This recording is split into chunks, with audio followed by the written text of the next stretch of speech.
Welcome to the Retail Media Moguls podcast, brought to you by Platform 195. We share trends and strategies across retail media to help you accelerate your brand growth.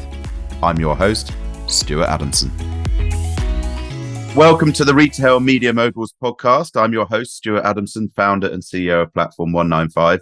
Today, we're joined by Tom Langley, a dynamic business leader with an illustrious career spanning well over a decade in digital marketing, e-commerce, and most notably, retail media. Tom is the head of retail media at the John Lewis Partnership, in a role across the partnership brands, with a focus on evolving and growing the retail media services for the benefit of customers, advertisers, and the partnership.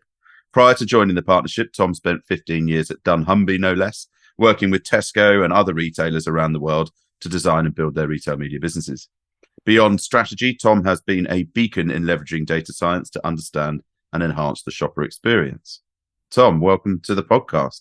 Thanks for having me. It's good to have the conversation. I was actually racking my brains of when we first kind of came into each other. And I think it was around 2015 Google conference, and you were looking after Thomas Cook and I was working on Tesco. Okay.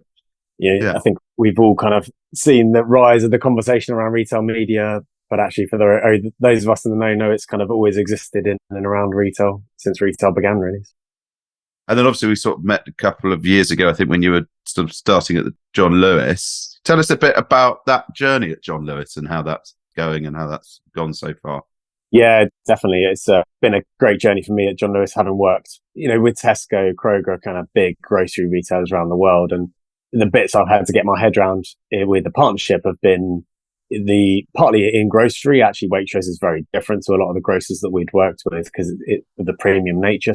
It's a very different position in the market, which means you need to consider what retail media should mean at Waitrose versus other retailers. And actually, if you think about, I still do it when I walk around a Waitrose and I think, well, what's my perception? And my perception is that, the products and the range and the curated kind of categories that have been created by the buyers are premium. They've been sourced in a way that's both kind of ethical, but also they're great products and brands for me. And retail media needs to support and enhance that. And so that's kind of a really interesting position, which is less so about reach and driving price messages, but much more around elevating brand messages and elevating brand positions within the Waitrose brand and using our brand framing and collaborative working content. So that's really interesting on grocery. And then, anyone who's kind of observed the high street over the kind of last 10, 20 years has seen the department store challenges.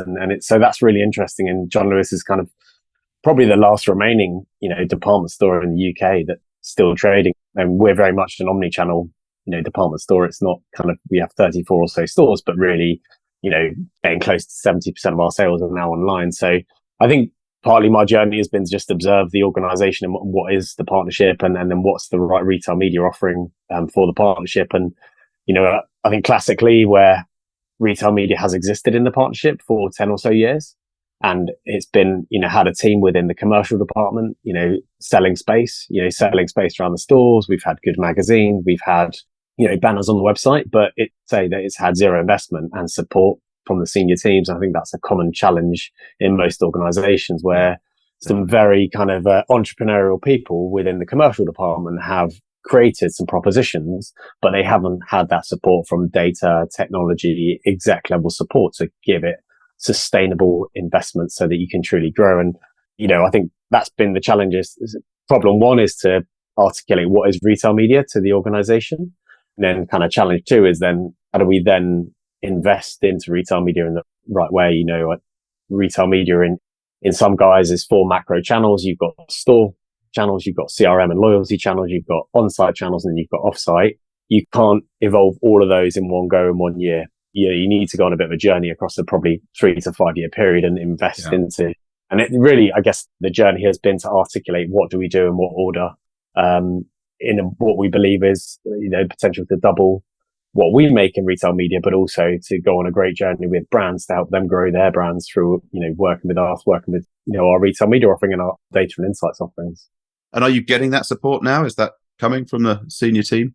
I think one thing that's made easy for people like me in my role is that actually the whole industry is talking about retail media. So what the challenge is not anymore to make them pay attention to think about retail media, because they, all of the management consultants are saying to them, you should think about this and we can help you structure your thinking. So I think that's made it a little bit easier for me in terms of, the knowledge of this being a big opportunity to focus on. Yeah. And then I think, the challenge in that is actually to say, we do know what we're talking about in this space, and we have got a strategy and a plan, and we've got the right people now internally to build out that plan. Although, you want to work with the right external partners continuously in retail media who have worked in retail media for the last 10, 15 years. I think the challenge is a lot of the upstart kind of newcomers in retail media are very digitally focused, and they don't necessarily have the history of understanding, all the physical media. How do you plan and book across the whole estate? So really, I guess it's been easy to highlight the opportunity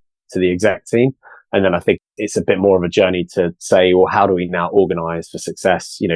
Retail media touches every part of a retailer. So the commercial team have the overall relationships with the suppliers, the customer team, the look and feel of the brand. You've got the stores team in terms of how things show up in store in the physical space and health and safety. You've got data and insights and technology. And to great retail media business, you need to create collaboration across all of those parts of the business, really. Absolutely, yes. And win hearts and minds, because there's obviously the resistors. How is that resistance thing? Are there people who are saying, well, we shouldn't selling advertising space, we should be doing more? Absolutely. And, to your point, and you have seen it as well, but, in all organizations, I think, and actually just people in general, advertising can be a bit of a dirty word, and I think people automatically think of advertising they've seen that they don't like, that disrupts their digital journey.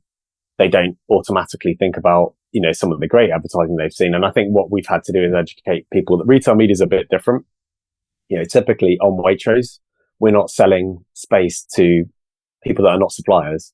So it's really about how do you enhance the online journey?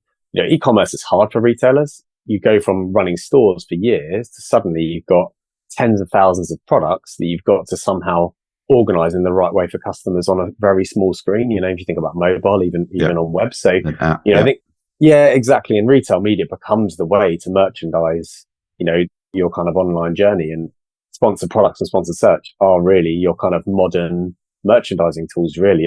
If you want to be on the screen, you kind of need to use these mechanics to be, when customers are searching, particularly in grocery, where customers don't typically search for brands. They typically search for needs. I'm searching for coffee rather than searching for a brand of coffee.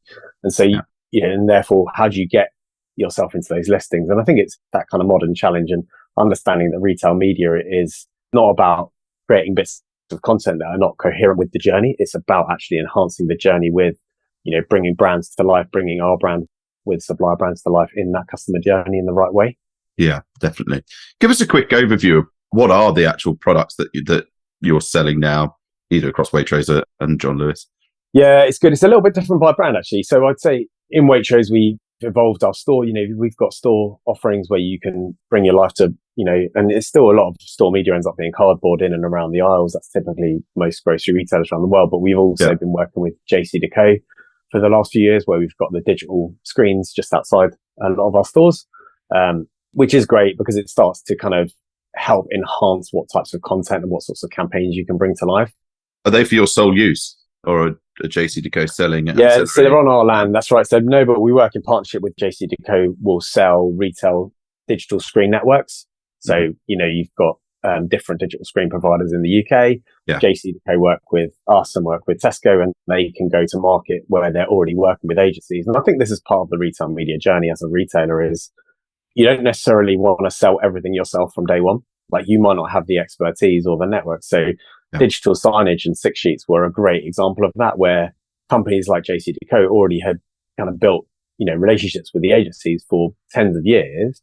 And so actually utilizing that and working with them to say, well, how do we now create this as an offering within your broader piece, as well as then training our team to sell that as part of a multi-channel connected campaign. So we have kind of two routes to market on things like digital signage. And do you get a priority over that space? It's on your land. How does that commercial piece work? We have a kind of scheduling tool that we work with them on. What we have is an agreement to use a certain percentage of the space just for our own brand. So for the Waitrose brand or the John Lewis brand. And then we have a certain percentage which can be sold. And then we've never ran into any problems actually in terms of what we've sold. There's always enough kind of inventory available. You can kind of well, so far we haven't had that problem. That'd be a nice problem to have. High quality problem. Overselling. Yeah. So that in and around the store, all the way through to sampling, which is really important in food because, if you spend a load of time creating a brilliant food product, what's the best way to get customers to love your product is actually to put it in your mouth and try it. And so things like sampling, which is an expensive proposition to run, but a really important part of our proposition portfolio. And we have magazines as well. So, Tesco have a magazine in the UK and Waitrose do Waitrose Food. We have 2.6 million readership on a monthly magazine.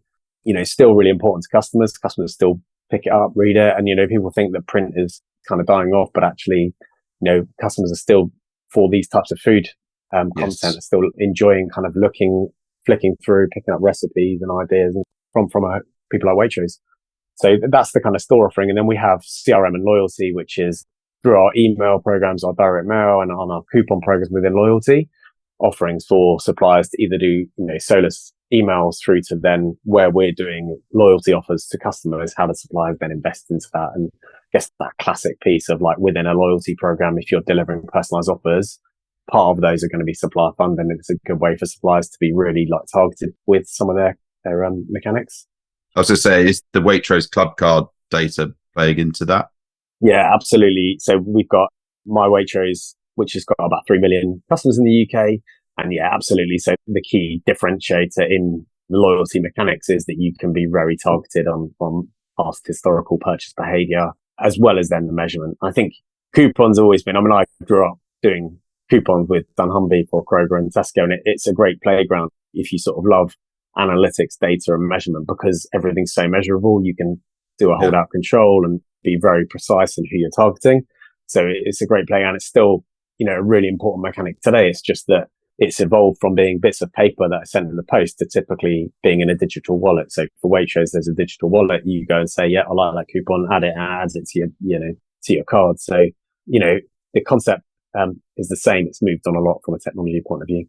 And then both on site, both our websites, we have, quite extensive banner ad offerings across the site, different offerings by page. Grocery is, I think one of my learnings on non-grocery is what parts of the journey are most important. So grocery, you've still got a lot of people adding to basket from their favorites. So because in grocery, you're buying a lot of the same products week on, week out, those staples that you're adding in. But over time, people are adding more and more to search as people become more familiar with search and they're searching throughout their lives, in terms of the younger generation are just so used to using search to navigate everything online. I think that's interesting. And then John Lewis is a bit different because actually it's a much higher consideration purchase. Like, you work in travel, right? It's not just adding a loaf of bread to your basket or a pack of coffee. You're potentially considering buying a TV for £1,000 or a sofa for even more, or, so a lot more basket ads come from the product pages. And so you have to spend more time curating brilliant product pages versus kind of listing pages, which is grocery. So that's been interesting in terms of, and then we do a little bit, I would say not loads off-site. So where we can use our audiences to help brands target their audiences outside of our ecosystem, whether that's Google, Meta. And, it's a thing that I'm always a little bit hesitant on because it can suck a lot of time to design the right way to do off-site. And how do you create partnerships with all the different providers? And how do you prove an ROI? If you're using Google's prediction of this is a great customer for your brand, versus also using our enhanced behavioral data, we have to go on that journey to prove the improvement in your efficiency and effectiveness of your marketing investment. And I think we've still got a little way to go in the UK on that versus America, where it's, trade audiences are traded much more freely over there. I think we were probably ahead of the curve on retail media when it came to the original kind of on-site and store media. But actually, I think they're leading the way in terms of how you use your audiences outside of your ecosystem, really, partly because of how you're allowed to use data in the data States. restriction. Yeah. No, I was going to say that's kind of the broad kind of estate. And what we're doing is for each of those is how do we innovate against each of those channels in the right way based on how customers are evolving, how they interact with us, how technology is evolving, and then in what can we do in what order, really. So yeah, exactly. I think the great thing about it is it funds a lot of that innovation. Are you seeing that freedom a bit where you can actually say, well, we've got this amount of money coming in, but we need to invest back into product? Or is cash a challenge? Because obviously, I've been there, we know John Lewis has its challenges in that area. Are you getting the freedom to sort of experiment a bit? A little bit of both. The reality of being a traditional retailer where profits are a challenge, we are a partnership. So we don't have shareholders, and we don't, we're not owned by kind of any VC backing. So you don't have that potential to write a 5-year plan with investment in the same way you do. We do it quite a bit, but it's not quite the same as kind of having that conversation with someone who's backing you to really invest and grow your brand. So I would say that, the partnership in itself, which is, for people who don't know, it's a co-ownership model. So there's 80,000 partners in the UK who all co-own the brand. And, it's created on this ethos of bringing the best of socialism and capitalism together to create a brilliant organization that has sustainable growth, and we can reinvest into ourselves, invest into partners, and invest into creating a happier world. As we see kind of at the moment, we're investing a lot into people who grew up in care. So I think there's a lot of great pieces that the partnership brings, but what we've had to go on a journey with is, how do we get investment into this? And I think we've probably got that classic piece, which is we've got to deliver the in-year trade and number, whilst also being given, a fair bit of investment money as well to bring in new pieces of technology. What we just have to do is make sure we don't create anything that's not sustainable. I think my overall take is let's not really build anything. Like there's brilliant partners who we can work with in each of those channels who are constantly trying to create a product that works for 20 retailers around the world, and we should work with them. So I think, you could easily get caught up in trying to build a lot yourselves, whereas I think the right model is to go and work with brilliant partners who are innovating and doing kind of great work for lots of retailers around the world, so you can collectively grow and utilize that collective learning and growth. Yeah, and I think the more you can actually build it into cost of sale as a cost of running the partnership that you have with suppliers, the more the business just accept it because it's part of the deal. I found it funded a lot of that innovation. So I remember we put 200 screens in the stores at one point at Thomas. We just built it into a partnership agreement and we actually, as a result, we managed to sort of 10x what our partner was spending because they got sort of exclusive access or majority access on the screens. Yeah. And actually, but by that point, we hadn't actually got approval from the business to put the screens in. But because we built in the partnership, it was suddenly, all right, okay. And we got, 3 million out of it. Then it was like, right, go and do it then. The challenge was then pace. The challenge was then trying to get it done as fast as possible in a business that moved very, very slowly. Yeah, exactly. I think that's the key, digital signage where you need a lot of CapEx investment to put, you sort of need to think about those different commercial model options with revenue shares, profit shares and things like that to get you out the blocks and kind of scaling. Yeah. I think they're the right options to consider, right, to go through that growth curve. How much are audiences playing into what you're offering? Because obviously John Lewis and Waitrose have and probably comes back to what you were talking about earlier about tapping into brand spend, but they've also got very affluent audiences versus a mass market Tesco. Is that playing a lot? Are you seeing, and do you get an incremental CPM as a result of the audience size? How's that playing in? Yeah, I mean, certainly it's our key positioning in the market, right? Is our position, which is our audience. And, it's the audience, but it's also the context of what people feel and think when they're shopping through a Waitrose. So, I think how does that show up with brands? It quite often comes down to when they're delivering new products, when they're trying to establish their brand position, their anchor point in the market of their brand perception. So both quality perception and value perception. And you think about when you first see a product in a Waitrose versus seeing it in a kind of mid or lower affluent retailer, your perception of that brand and how elevated that is. And we know how important in marketing anchor points are of how you establish that first kind of impression of your brand. And so I think where we play a role with a lot of brands, and we work in the UK with Deliciously Ella quite exclusively on some of their ranges. So the up and coming brands who are trying to establish themselves, I think it really helps. And we've done quite a lot of work with Heinz, who have done a lot of innovation into pasta sauces. They've done a really cool partnership with Absolute Vodka to create a really kind of cool pasta sauce. It's areas like that where we can really help a brand go on that journey to establish their brand position, as well as, to your point, more broadly, almost all brands, we're talking about some of the biggest brands in the world. So it's about how do they kind of bring their brand to life in the right way. And they want to be in front of affluent customers. They're not typically, the lower affluent customers are going to be more your private label customers, and they're not necessarily going to be shopping at Waitrose. So I think that's kind of definitely key for us. And then, John Lewis, I would say even more so, where specialize in premium beauty. We have a really good percentage of the market in premium beauty. And what they don't want is just kind of always on mechanics, which can just kind of, just do price and promotions for their brand. They're trying to bring their brand to life.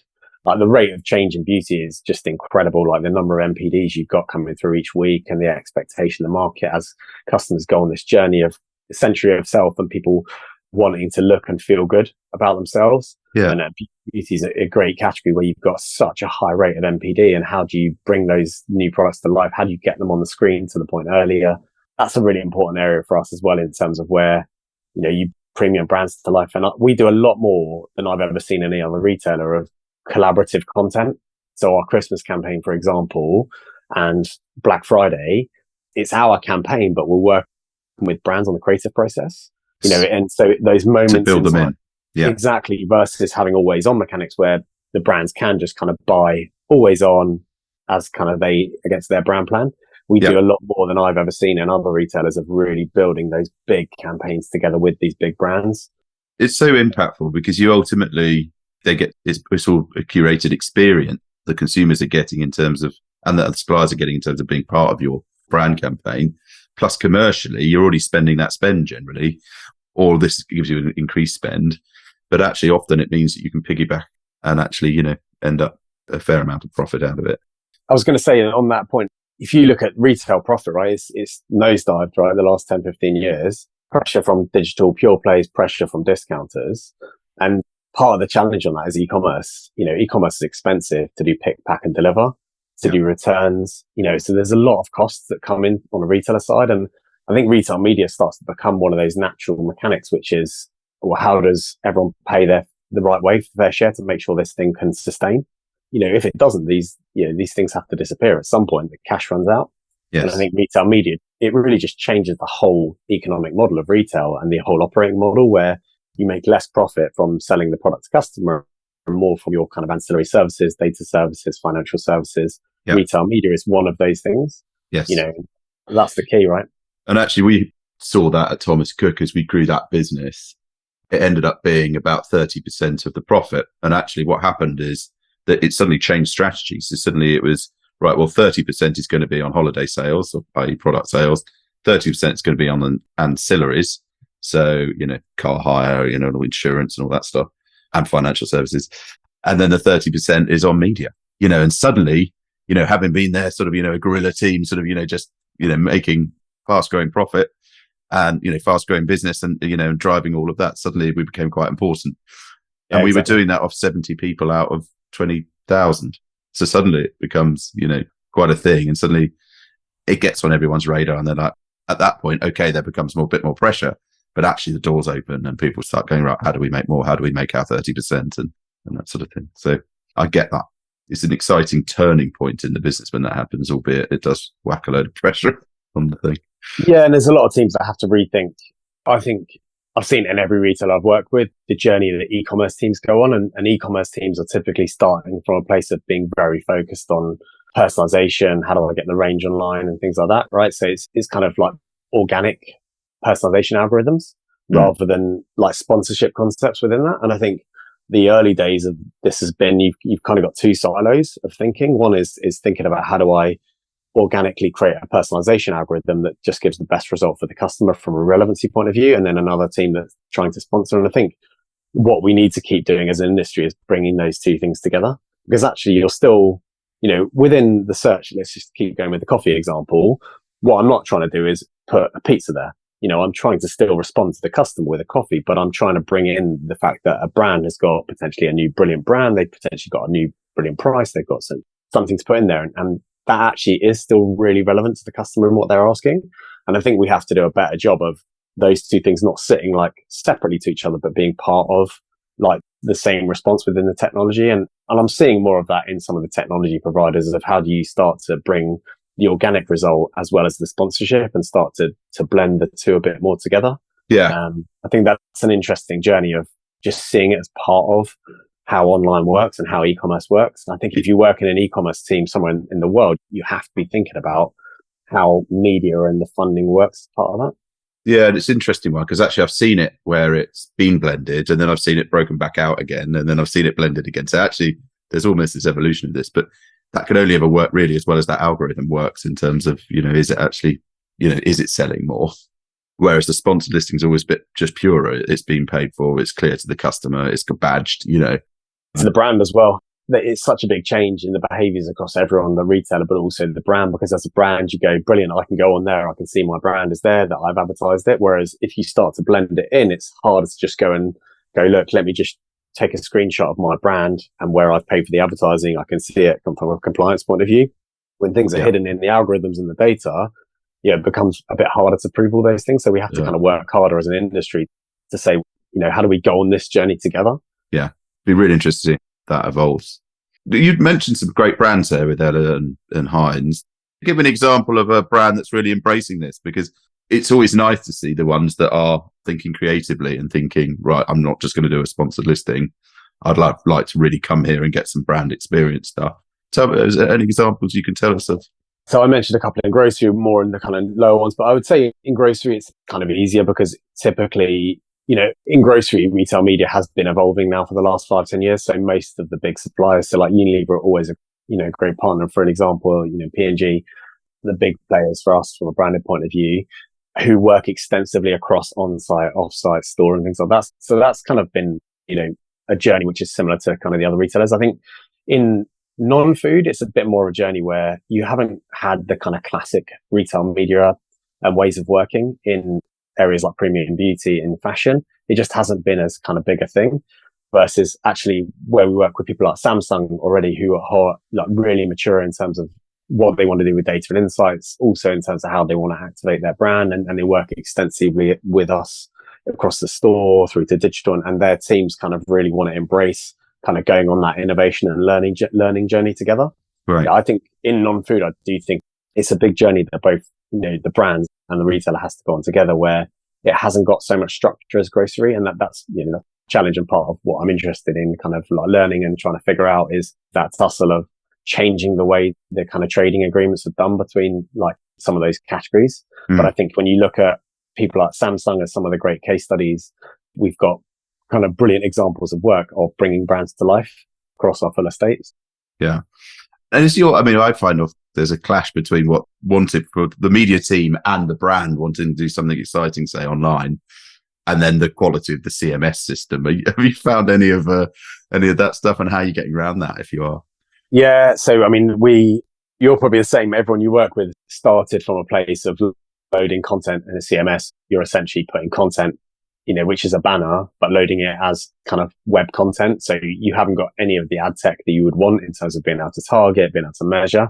Yeah. And so that's where we were. But in the last year, we've been going on a journey with Citrus Ad and starting to introduce some of their tech in terms of sponsored products, sponsored search within Waitrose, and now kind of evolving into what we're doing on John Lewis. So I think finding that balance, we are still, a bit of both.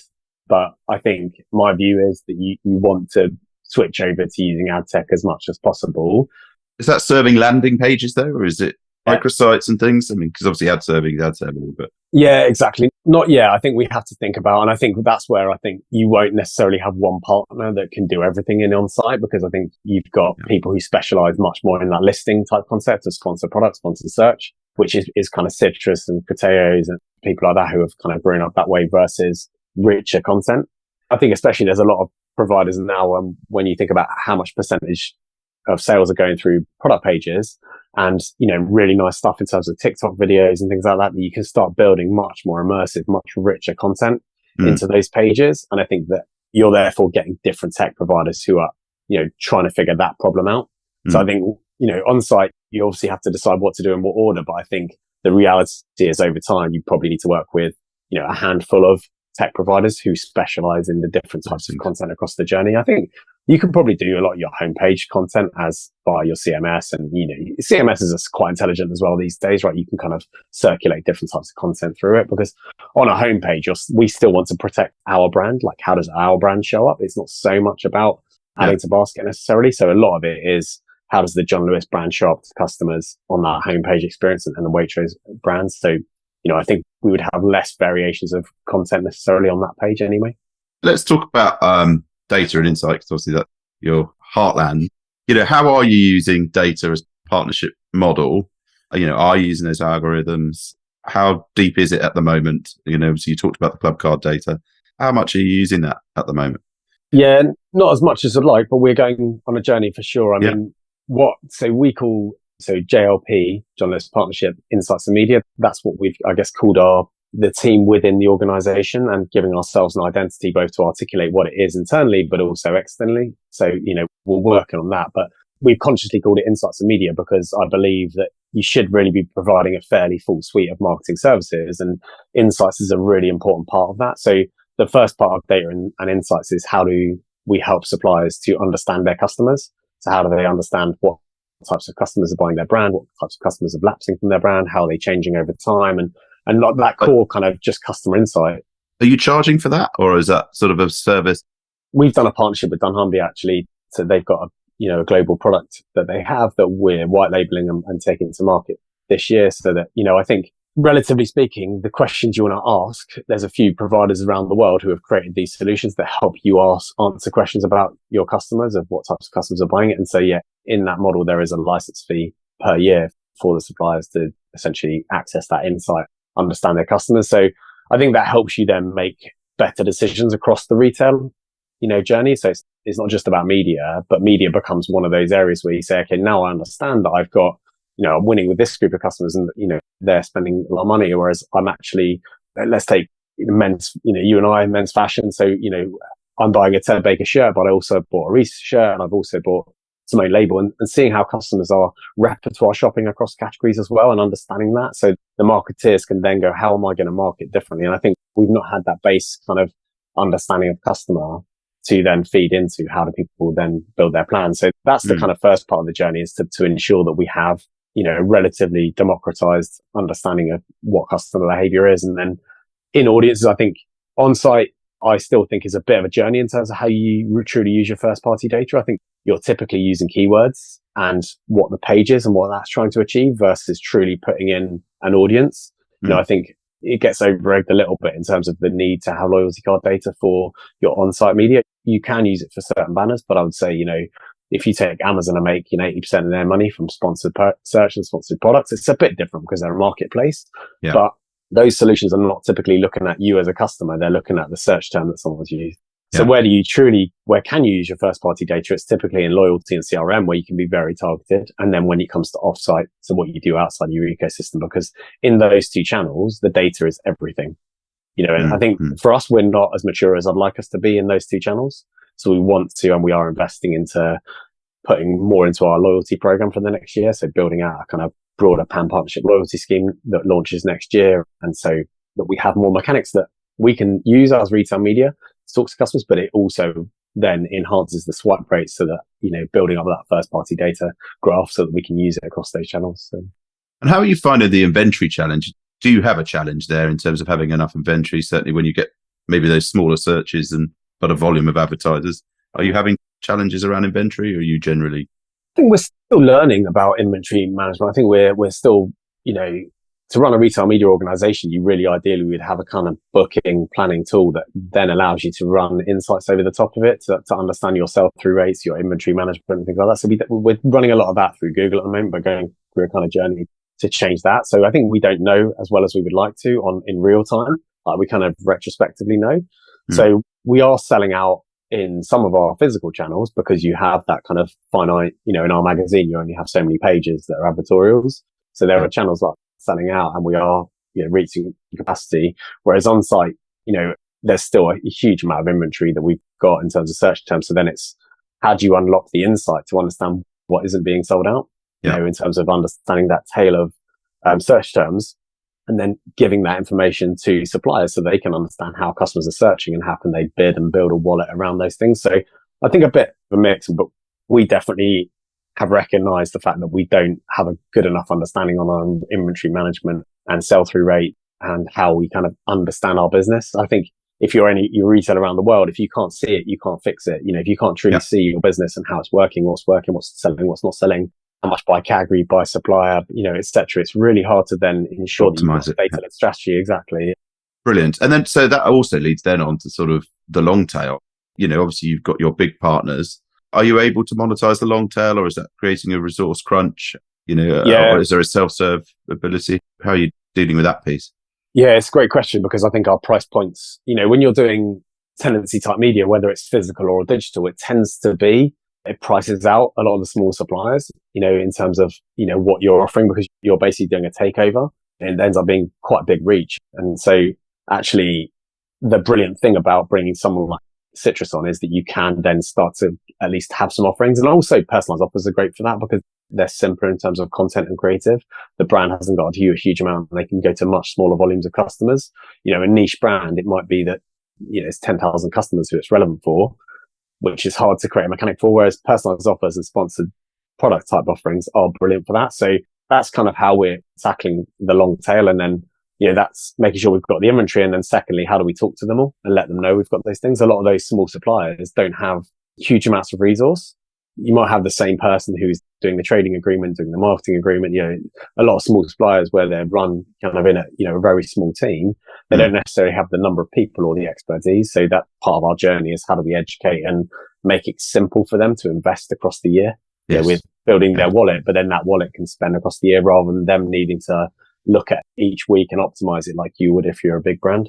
So then that plays into self-serve portals. And I think that's how you unlock the tail, right? I think you think about how many people you would need to have if you had to account manage every single, we've got thousands of suppliers, it wouldn't make sense. And you'd end up constantly going, let's just focus on the top 80-90% of the spend. And you just constantly do that as your strategy. Whereas I think once you've got the self-serve mechanics and you can kind of make it easy to do that, you can start to unlock a lot of that and create more variety for customers, which is important as well. Otherwise, you've only ever got the big brands showing up. So. Yeah, I mean, the way we do it for our clients is there's that commercialization piece. So how do you package and price it to the point where it's affordable for those smaller suppliers?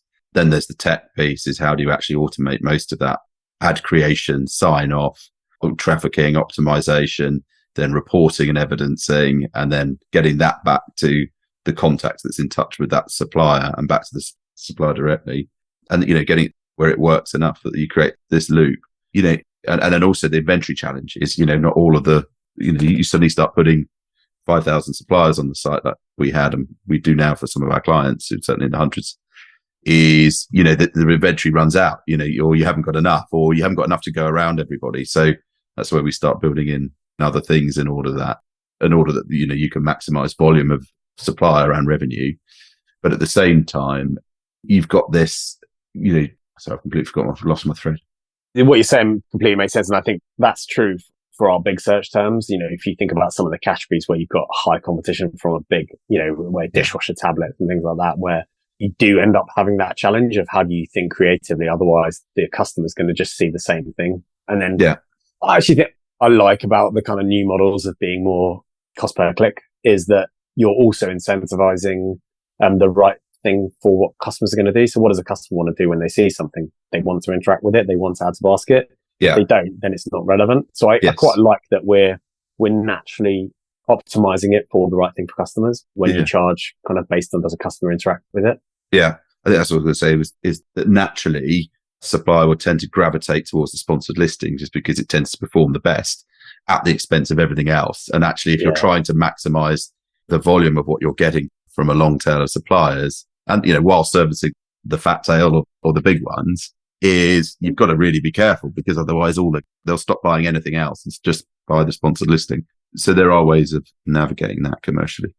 So, I mean, we're nearly out of time and it's been fascinating. I think I could talk to you all day. In fact, we need to go and do lunch at some point.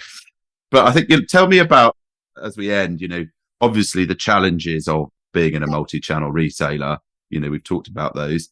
What sort of 3 things would you advise somebody who is trying to set up? What do you need to get right? What do you need to think about? What are the hurdles that you need to know are coming? Yeah, definitely. I think that's a great question because I think there's no one size fits all. I think almost all organizations, and you've worked in travel and retail media, it's not retail, but it's the same concepts, right? So I think the first thing to make sure, almost all of those organizations have an opportunity and they should be doing something, but they don't necessarily do it in the same way, in the same order.